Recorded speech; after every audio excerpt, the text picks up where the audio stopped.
guys, Samantha from Jessama Tutorials here, and today I'm going to show you how to use two-part resins that you have to mix and measure out, such as ice resin.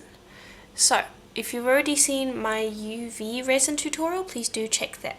If you haven't seen my UV resin tutorial, please do check that out, because that is definitely easier than these, so you might want to check that out. And so basically I'm going to show you how to use ice resin today. There are other brands that you can use, but this is the only one that I've used since it's a really good brand. I've got two test chips, one coloured clay, one black and one metallic clay. And so you can either take the bottles of ice resin and you can use a measuring cup such as this, and you will mix equal parts. So for instance with this one, 15 mils of the hardener and 15 mils of the resin. But there is an easier way to do that, especially if you want to mix up small amounts like me. You can use a resin plunger, and these are refillable. I will provide a link to a tip tutorial on how to refill them, and you can get them at Linda's Art Spot. I'll provide a link to that as well. These are much easier to use than the bottles, and I haven't actually used the bottles since. So what we're going to do is, you can see it has the hardener and it has the resin in here, and when you push the plunger down over here, it will push out equal parts of resin and hardener.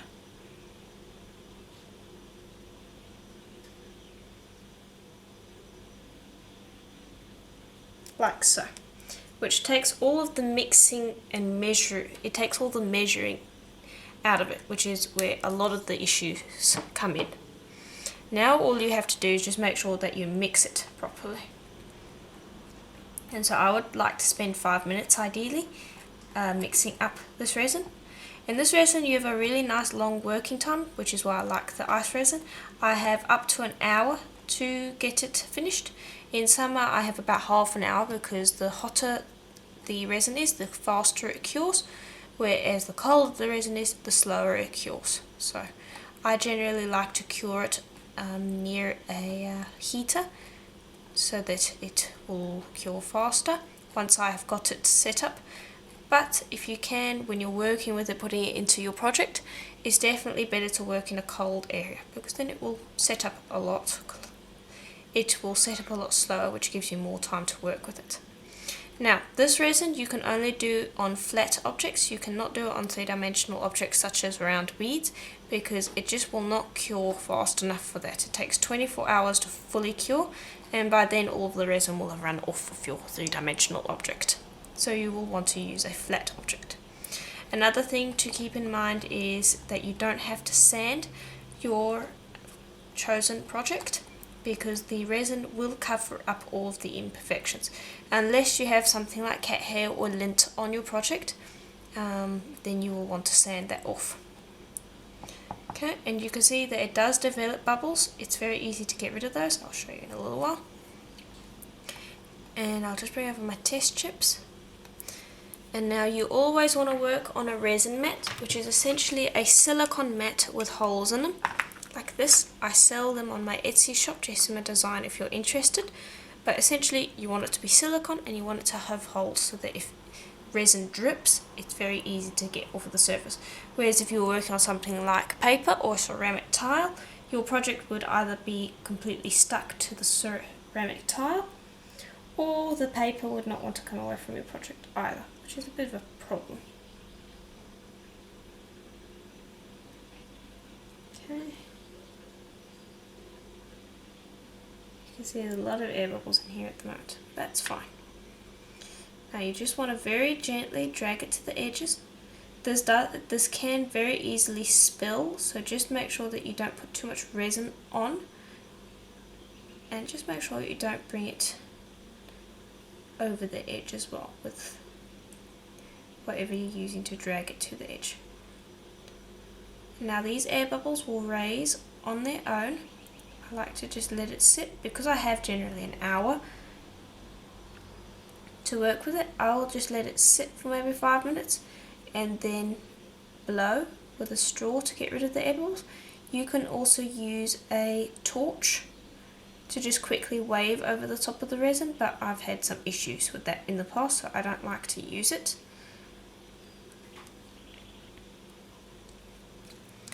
so I am not going to do that. Okay, and so I'm just going to let this sit for a second, for a little while. Now I just want to bring over a project that I've done using resin. You can see here how beautiful it makes it. It gives it a completely glass-like finish.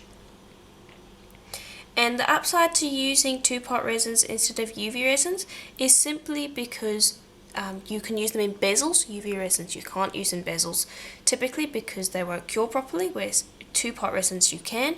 And two-part resins also are generally a lot cheaper than the UV resins.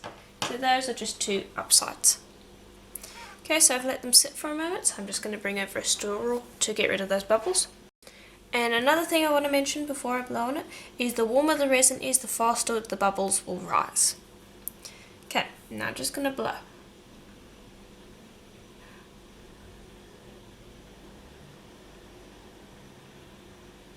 And now you don't want to blow hard, it is the carbon dioxide in your breath that is going to pop the bubbles, so you blow very lightly through the straw, which aims your breath at the correct spot.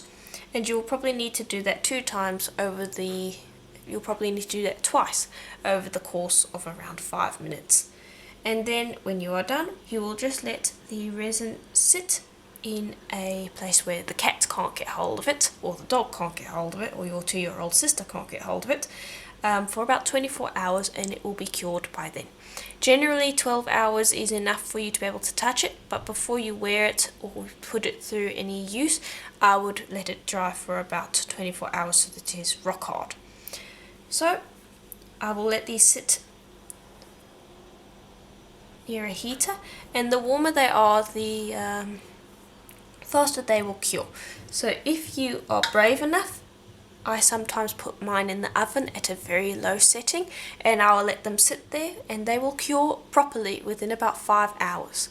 But a lot can go wrong, so if you're just starting with this, I would just go with the typical 24-hour cure time. If you're interested, I will do another tutorial on using ice resin in the oven. Please let me know in the comments below whether you'd be interested in seeing that. But for now, if you're beginning with this, I would just leave it for about 24 hours. Okay, and here is our resin now that it has finished curing. And the nice thing about the ice resin I find is that it does not pull away from the edges. So you can see here, it's got a perfect dome over the surface. And you can see it deepens the colour. So I find that it darkens colour. So if you have a look at the side here, you can see the red originally and then the red with the resin on it. So I do find that it darkens colours quite a bit. You can see that it brings out the metallic as well. And as for the black, it darkens it as well. So I do hope that this tutorial was helpful to you and that you enjoyed it. If you have any questions, please leave them in the comments below, and I will see you in the next tutorial. Bye for now.